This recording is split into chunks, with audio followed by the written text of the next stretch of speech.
కానీ అలా మీరు గ్యాప్ రావడం వల్ల మీకు ఆ హీరోయిన్ పరంపర బ్రేక్ అయిందా? కొన్ని ఇంకా మంచి మంచి మూవీస్ మిస్ అయ్యానండి. అంటే చెప్పి వాళ్ళు మీరు వద్దని చెప్పారా? నేనే వద్దనుకుని వెళ్ళా. అదే కరెక్టే. బట్ ఆ తర్వాత కూడా ఆఫర్స్ వచ్చాయా? వచ్చాయి. నేను ఆఫ్టర్ మ్యారేజ్ కృష్ణారెడ్డి గారు మంచి సినిమాలు వచ్చాయి. కృష్ణారెడ్డి గారు అయితే ఈ మూవీ నువ్వు చేయలేక ఏదో ఒక మూవీ అని అనుకున్నారు, ఈ మూవీ నువ్వు చేయకపోతే నేను డ్రాప్ అవుతానామని నా కోసం ఒక చెయ్యి అన్నారు. నేను అప్పుడు కొన్ని కారణాల వల్ల చేయలేకపోయాను. సరే లేదు సార్ సారీ చేయలేనంటే నిజంగా నేను డ్రాప్ అయ్యారు. ఆ మూవీ వాళ్ళు చేయలేదు. ఎందుకంటే ఆ క్యారెక్టర్ నేనే యాప్ట్ అనుకున్నారో ఏమో మరి తెలియదు. అలా ఇంకా ఒక 2-3 మూవీస్ కృష్ణారెడ్డి గారు అనుకుని పోయింది. మళ్ళీ నెక్స్ట్ బయట మూవీస్ కూడా నాకు చాలా వచ్చింది ఆఫర్, చేయలేదు. చాలామంది తిట్టారు నన్ను, ప్రొడ్యూసర్స్ డైరెక్టర్స్. ఇప్పుడు ఏంటి అవసరం ఇంత తొందరగా పెళ్లి చేసుకుంటున్నావు, మంచి ఆర్టిస్ట్ నువ్వు.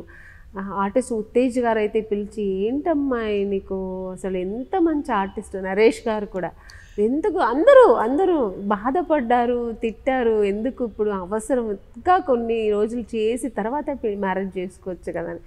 ఎందుకో అప్పుడు నాకు అది అనిపించలేదు. తర్వాత చాలా ఫీల్ అయ్యాను, మంచి మంచి క్యారెక్టర్స్ మిస్. ఎందుకంటే ఇప్పుడు జనరేషన్, ఇప్పుడు మన సినిమా ఎలా ఉందంటే హీరోయిన్స్ మంచి ఆర్టిస్ట్గా చేయాలనేది, ఒక హీరోయిన్ ఒక ఓరియంటెడ్ అనే సినిమాలు రావట్లే.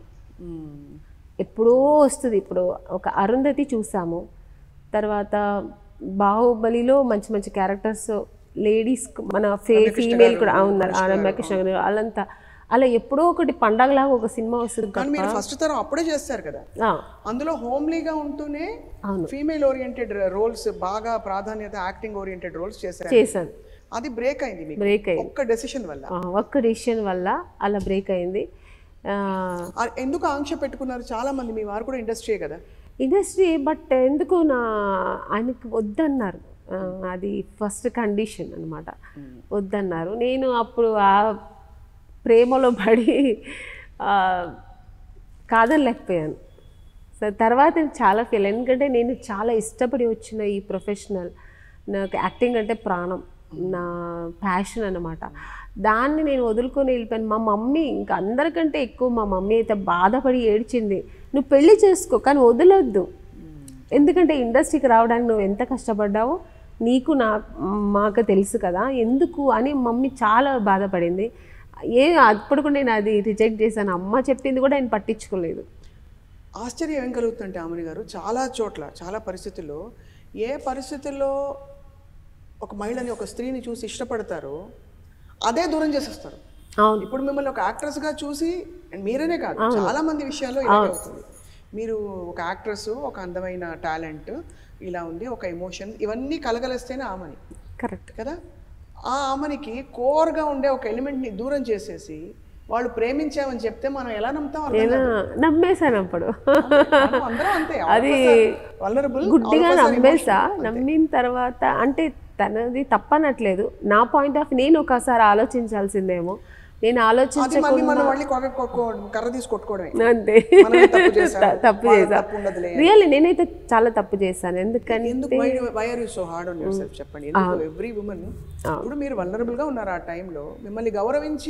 ఇప్పుడు నేను ఒక ప్రొఫెషనల్గా వచ్చాము, ఒక 4 సినిమాలు చేసాము, ఒక పర్టికులర్ 5 years చేసి వెళ్ళిపోదాం అని రాలేదు.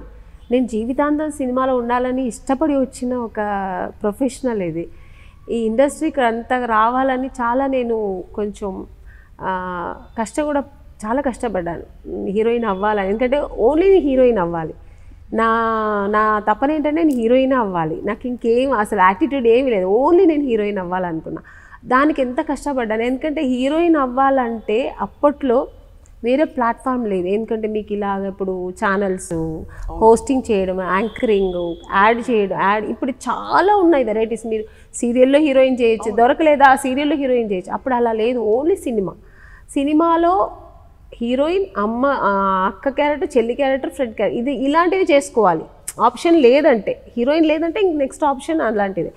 కానీ నేను చేయలేదు అలాగా. చాలా ఆఫర్స్ వచ్చాయి అప్పుడు, సిస్టర్ చేస్తారా, ఎందుకంటే హీరోయిన్ పీస్ అంటే ఎలా ఉండాలంటే ఇప్పుడు చూసిన వెంటనే బల్బ్ లాగా వెళ్ళిపోయి కలర్ మంచి కలర్ ఉండాలి, అలాగే కదా ఆలోచిస్తారు మామూలుగా.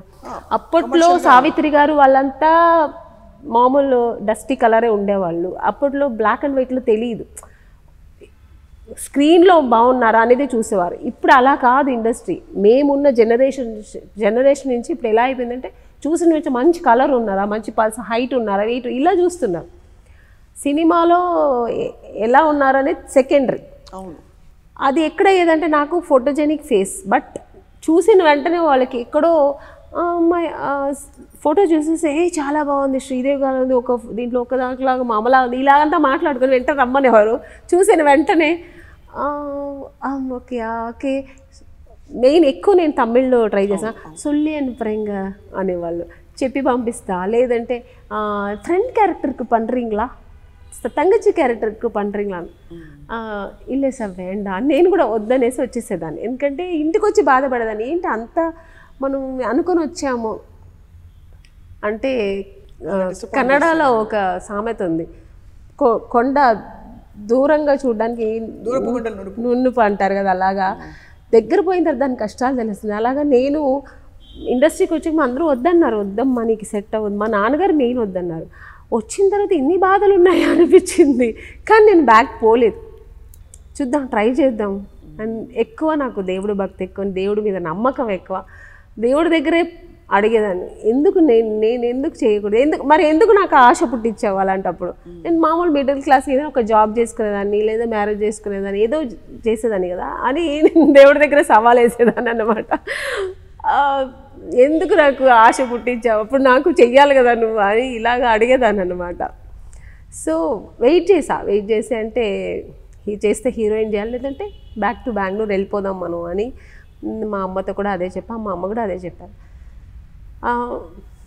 ఫైనలీ అది నాకు అనుకుని సక్సెస్ అయింది, హీరోయిన్ అయ్యాను. అద్భుతంగా సక్సెస్ అయ్యాను.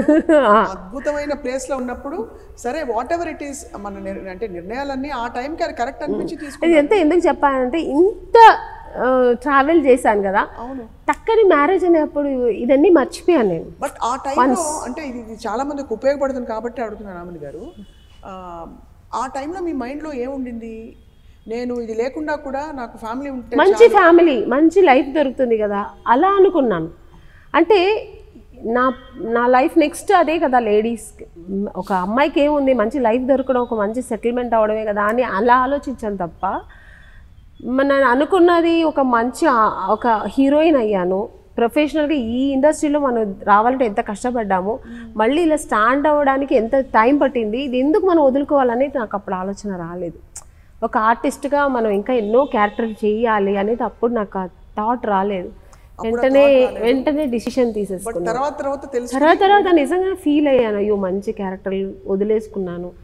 ఎందుకంటే ఇంట్లో కూర్చున్నప్పుడు అంత బిజీగా చేస్తున్న ఒక ఆర్టిస్ట్ ఇంట్లో కూర్చున్నప్పుడు ఒకలా పిచ్చి పట్టింది, మెంటల్ అయింది నాకు. అమ్మో ఎందుకు అనవసరంగా డిసిషన్ తీసుకున్నానేమో అని. ఒక తర్వాత ఓకే చూద్దామని వెయిట్ చేద్దామని, ఇప్పటికి టైం అయిపోతుంది కదా, హీరోయిన్స్కి ఒక టైం ఉంటుంది కదా, ఆ టైం తర్వాత సో ఓకే ఇప్పుడు ఏంటంటే క్యారెక్టర్స్గా చేద్దాం.